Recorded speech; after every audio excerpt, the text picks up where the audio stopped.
Neptune and Saturn, they have a very strange relationship, especially if your chart is more like supportive to Neptune energy than it is Saturn energy. When you hit your Saturn return, you're gonna feel it whether you were preparing for it or not, especially if you weren't preparing for it.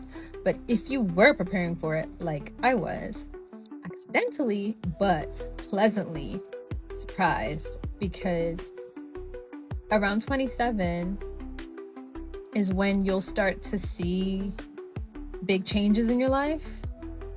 And it just so happened where my Saturn is asked for me to pay attention to occult knowledge and teachings, and I started paying attention to astrology. And so because of that, I was like, oh my god, am I in my Saturn return? I think it's the whole 3 years, because if you look at it like that type of a process of a whole 3 years, then, and maybe even like a little more than that, because if you had like Saturn in Pisces, Saturn's going to go back into Pisces and it's not done.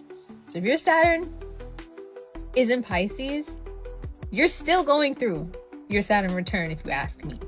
So I'm over 30 at this point, and I'm still technically, I consider in my Saturn return.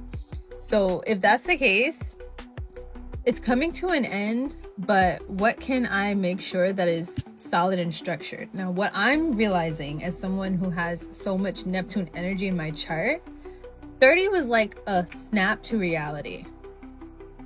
And it wasn't the most fun. It was more so getting responsible and feeling like an adult for the first time in life.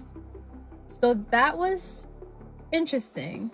And it, you know what I will say about it? Not that it's not fun, but it allows you to feel like you have or you can regain some control in your life.